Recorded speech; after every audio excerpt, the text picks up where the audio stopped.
Hello everyone and welcome to the cloud interpretation. आज मैं आप लोगों को यूमी सेल की एंडिंग एक्सप्लेन करूंगी। इस वीडियो में एपिसोड 13 एंड 14 इंक्लूडेड है। So without wasting further time let's march towards the episode. वोंगो के घर छोड़ने के फैसले से यूमी का दिल इस कदर टूटा था कि यूमी को समझ ही नहीं आ रहा था कि वो वोंगो को रोके भी तो कैसे। दूसरी तरफ वोंगो को भी इस बात का एहसास हो गया था कि उसके घर छोड़ने के फैसले से यूमी बहुत ज्यादा दुखी है। वोंगो यूमी को अपनी फीलिंग समझाना भी चाहता था, पर वोंगो का आत्मसम्मान बीच में आ रहा था और वोंगो किसी भी इंसान के लिए अपनी सेल्फ रिस्पेक्ट को दांव पर नहीं लगा सकता था। अगले दिन घर छोड़ने से पहले वोंगो पूरे घर की खराब लाइट्स बदल देता है। ऐसे ही घर की एक लाइट बदलते वक्त वोंगो से यूमी का फेवरेट डाइनिंग टेबल टूट जाता है।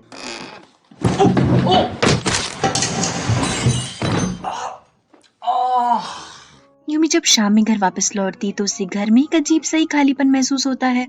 यूमी जैसे किचन की तरफ बढ़ती है वो देखती कि डाइनिंग टेबल पर एक नोट लिखा हुआ है। वो नोट वोंगो की तरफ से था। नोट को पढ़ने के बाद यूमी को समझ आता है कि लाइट बल्ब चेंज करते वक्त वोंगो से यूमी का फेवरेट डाइनिंग टेबल टूट गया। वोंगो ने नोट में ये भी लिखा था कि वो जल्द से जल्द यूमी का डाइनिंग टेबल रिपेयर करवा देगा।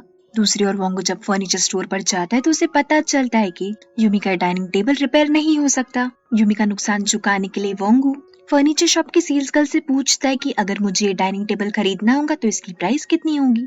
सेल्स गर्ल जैसे ही वोंगो को बताती कि इस डाइनिंग टेबल की प्राइस अराउंड 1 लाख है, वोंगो को समझ ही नहीं आता कि वो यूमी का ये नुकसान कैसे भरे, क्योंकि वोंगो के अकाउंट में भी 1 लाख रुपए नहीं थे। कोशिश करने के बाद भी जब वोंगो से पैसों का इंतजाम नहीं होता तो वो लुइस से पैसे उधार मांगता है और लुइस उसे पैसे देने के लिए मान भी जाता है।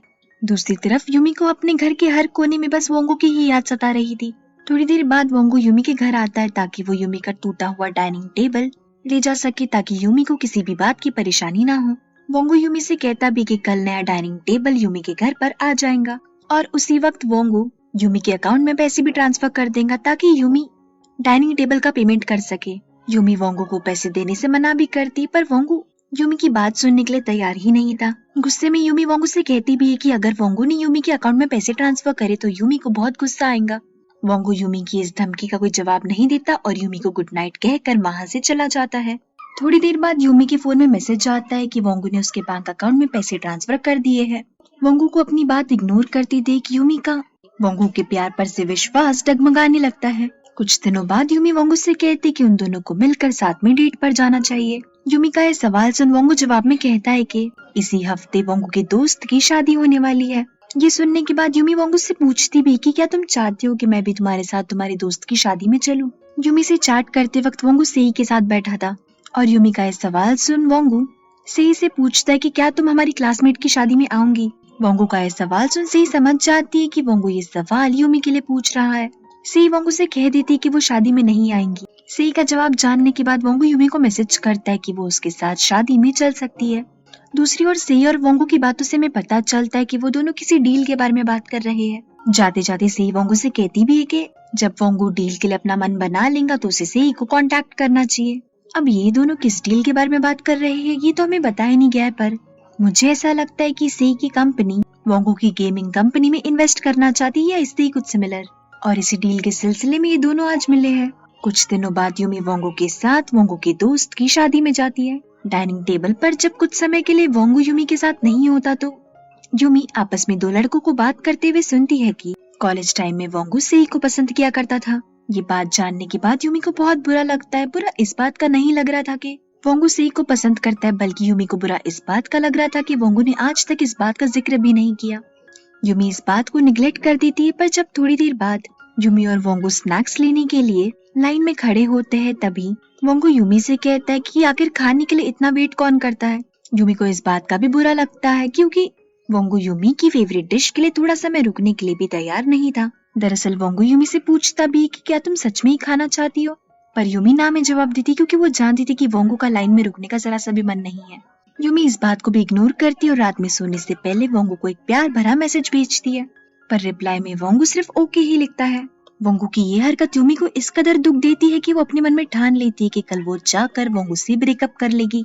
अगली सुबह यूमी वोंगो को कॉल करके कहती है कि वो कुछ समय में उससे मिलने आने वाली है। यूमी की रूखी आवाज सुन वोंगो से पूछता भी कि क्या तुम ठीक हो, तो यूमी हाँ में जवाब देती है। यूमी सिटी में लव सेल भी ठान लेती कि अब वो वोंगो से ब्रेकअप करके ही रहेंगी। थोड़ी देर बाद यूमी जैसी वोंगू के ऑफिस के बाहर पहुंचती है, वोंगू उसे बहुत ही हैप्पीली ग्रीट करता है। वोंगू के चेहरे की ये स्माइल देख यूमी उससे ब्रेकअप के बारे में नहीं बोल पाती। वोंगू यूमी को लंच के लिए एक रेस्टोरेंट में ले जाता है। लव सेल भी सोचती कि वो यूमी और वोंगू के लंच के बाद वोंगू से ब्रेकअप कर लेगी, पर लंच के दौरान भी वोंगू यूमी के साथ इतनी अच्छी तरीके से बिहेव कर रहा था कि यूमी उससे कुछ नहीं कह पाती। लव सेल भी इमोशन सेल और वर्क सेल से कहती कि जब भी वो वोंगू की आंखों में देखती है वो कमजोर पड़ जाती है और वोंगू से ब्रेकअप की बात नहीं कर पाती है। लंच के बाद वोंगू के साथ वापस लौटते वक्त यूमी अपने मन में ठान लेती है कि वो वोंगू से ब्रेकअप करके ही रहेंगी, पर यूमी जैसे ही वोंगू की आंखों में फिर से देखती है, यूमी को वोंगू के साथ बिताए हुए हसीन पल याद आने लगते हैं।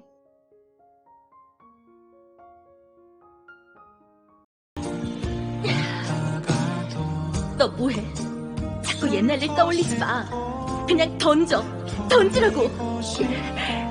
इन लम्हों को याद करने के बाद लव सेल भी सोचती है कि उसे ब्रेकअप के बारे में फिर से एक बार सोचना चाहिए। यूमी भी वोंगू से कह देती कि उन दोनों को अपने रिलेशनशिप के बारे में फिर से एक बार सोचना चाहिए। ये सुनने के बाद वोंगू की शक्ल ऐसी लग रही थी कि वो अभी रो पड़ेगा। 1 घंटे पहले हम देखते हैं कि जिस तरीके से यूमी ने वोंगू से फोन पर बात की थी, उससे वोंगू को इस बात का आभास हो गया था कि यूमी गुस्से में है और आज शायद से वो उससे ब्रेकअप भी कर सकती है। वोंगू के सेल्स उसे इस बात की भी चेतावनी देते हैं कि शायद से जिस तरीके से कल वोंगू ने यूमी को रिप्लाई किया था, यूमी उसी बात से गुस्सा है। अपने सेल्स की बात सुनने के बाद वोंगू खुद से कहता है कि अगर यूमी इतनी छोटी सी बात से गुस्सा होकर उससे ब्रेकअप कर रही है तो इस बात पर वोंगू को बहुत गुस्सा आएगा, क्योंकि वोंगू के हिसाब से अगर यूमी को किसी बात का गुस्सा आया था तो उसे वोंगू को एटलीस्ट हिंट तो देना चाहिए था।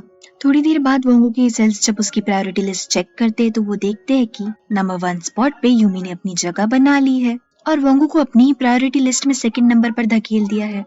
아니요. 유미가 थोड़ी देर बाद वोंगू जब यूमी से मिलने जाता है तो वो भी इस बात को सेंस करता है कि आज शायद से यूमी उससे ब्रेकअप कर लेगी। यूमी का माइंड चेंज करने के लिए वोंगू हर समय बस यही कोशिश कर रहा था कि वो किसी तरीके से यूमी को खुश कर सके, पर उसकी सारी कोशिशें नाकामयाब हो रही थी। यूमी ने वोंगू से कह दिया कि 생각할 시간이 좀 필요한 것 같아. थोड़ा सोचने और समझने के बाद वोंगू यूमी के इस सवाल का हाँ में जवाब देता है। मतलब वोंगू भी अपने और यूमी के रिलेशनशिप के बारे में एक और बार सोचना चाहता था ताकि वो डिसाइड कर सके कि वो सच में यूमी के साथ रहना चाहता भी है या नहीं। वोंगू का जवाब सुनने के बाद यूमी वापस अपने घर लौट जाती है और रात भर वोंगू के बारे में ही सोचती रहती है। अगली सुबह ऑफिस पहुंचने के बाद यूमी अपनी डेस्क से वोंगू की पिक्चर हटा देती है। ऑफिस में पूरा टाइम यूमी बस अपने काम पर फोकस करती ताकि उसे वोंगू की याद ना आए। जैसे तैसे अपना पूरा दिन खत्म करने के बाद यूमी जब वापस घर पर लौटती तो उसे फिर से वोंगू की याद सताने लगती है। अपना माइंड डाइवर्ट करने के लिए यूमी बाहर जॉगिंग पर जाती और कोइंसिडेंटली उसकी मुलाकात बॉबी से होती है। बॉबी भी ये बात अच्छी तरीके से जानता था कि यूमी और वोंगू के बीच कुछ हुआ है।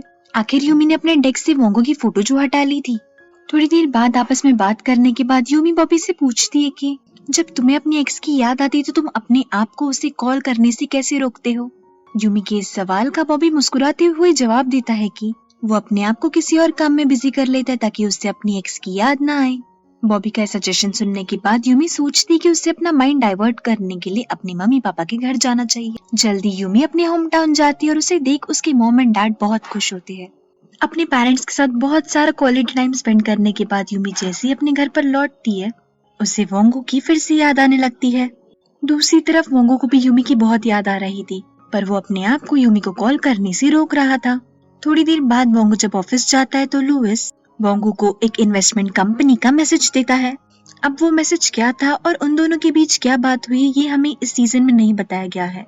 सोने के बाद यूमी अपने ही विलेज में विजिट करती है। सब जगह घूमने के बाद यूमी की नजर बुलेटिन बोर्ड पर पड़ती है। यूमी बुलेटिन बोर्ड के लिए अपनी विश लिखने लगती है, पर तभी एक सेल आकर यूमी से पूछता है कि तुम यहाँ पर क्या कर रही हो।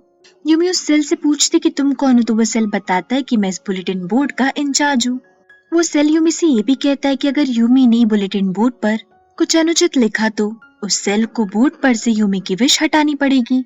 अपने सेल की बात सुनने के बाद यूमी उससे कहती है कि मैं कुछ अनुचित नहीं लिख रही हूँ, बल्कि मैंने इस चिट पर बस इतना लिखा कि मुझे वोंगू के साथ एक हैप्पी एंडिंग चाहिए। साथ ही साथ यूमी अपने सेल से ये भी कहती है कि उसे लगता है कि वो सिर्फ वोंगू के साथ ही खुश रह सकती है। यूमी की बातों को बीच में काटते हुए उसका सेल उससे कहता है कि वोंगू तुम्हें खुश नहीं रख सकता। इनफैक्ट इस दुनिया का कोई भी आदमी तुम्हें खुश नहीं रख सकता, क्योंकि तुम्हारी खुशियों की चाबी तो सिर्फ और सिर्फ तुम्हारे हाथों में है। अगली सुबह वोंगू यूमी को मैसेज करके मिलने के लिए बुलाता है। यूमी भी वोंगू से मिलने के लिए मान जाती है। दूसरी ओर हम देखते हैं कि यूगी रूबी से कह देता है कि वो उसमें इंटरेस्टेड नहीं है और ये सच्चाई जानने के बाद रूबी का दिल टूट जाता है। अगले दिन यूमी और वोंगू दोनों कैफे में मिलते हैं। यूमी और वोंगू मिल तो रहे थे पर उन दोनों के ही बीच बहुत ऑकवर्ड सा साइलेंस था। थोड़ी बहुत स्मॉल टॉक के दौरान वोंगू यूमी को बताता है कि उसने रिसेंटली एक बहुत बड़ी कंपनी के साथ कॉन्ट्रैक्ट साइन किया है। वोंगू की कामयाबी के बारे में सुनकर यूमी बहुत खुश होती है। थोड़ी और बातचीत के बाद और थोड़े सन्नाटे के बाद वोंगू फाइनली यूमी से कहता है कि अब उन दोनों को अपने अपने रास्ते अलग कर लेने चाहिए। वोंगू के इस डिसीजन को जानने के बाद यूमी सिटी में लव सेल सभी सेल से कहती कि उन्हें एक बार वोंगू को मनाने की कोशिश करनी चाहिए ताकि वोंगू यूमी से ब्रेकअप ना करे। यूमी भी वोंगू को ब्रेकअप करने से मना करने ही वाली होती है कि तभी यूमी सिटी में प्राइड सेल आकर लव सेल से कहती है कि यूमी ऐसी वोंगू के सामने अपने आत्मसम्मान को नीचे गिरने नहीं दे सकती, क्योंकि अगर वोंगू यूमी के साथ रिलेशनशिप में नहीं रहना चाहता तो यूमी भी उसके सामने भीख नहीं मांगेंगी। यूमी भी अपनी प्राइड सेल की बात मानकर वोंगू से ब्रेकअप कर लेती है। यूमी और वोंगू एक दूसरे को बाय बोलते हैं और अपने अपने रास्ते हमेशा के लिए अलग कर लेते हैं।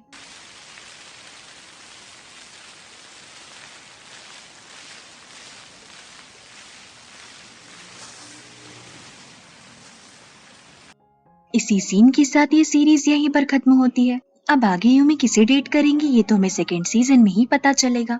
इस एपिसोड का सबसे इमोशनल पॉइंट ये था कि यूमी और वोंगू जहाँ पर पहली बार मिले थे उसी जगह पर उन दोनों ने ब्रेकअप किया और एक दूसरे से हमेशा के लिए अलग हो गए। इस एपिसोड में बहुत सारी बातें मुझे मिसिंग लगी, जैसे कि वोंगू और यूमी के ब्रेकअप के समय हमें ये नहीं बताया गया कि वोंगू के दिमाग में आखिर चल क्या रहा है। क्या वो सच में यूमी से ब्रेकअप करना चाहता था या फिर उसने भी अपनी ईगो की वजह से ही ब्रेकअप किया। इस सीरीज का सेकंड सीजन बहुत जल्द आने वाला है पर मुझे नहीं पता कि उसमें वोंगू होगा या नहीं। और रही बात यूमी के सेकंड बॉयफ्रेंड की तो वो देखना बहुत ही ज्यादा इंटरेस्टिंग होगा। कमेंट डाउन बिलो आप लोगों को ये सीरीज कैसी लगी। मिलते हैं नेक्स्ट सीरीज के एक्सप्लेनेशन में। Till then please take care of yourself. See या।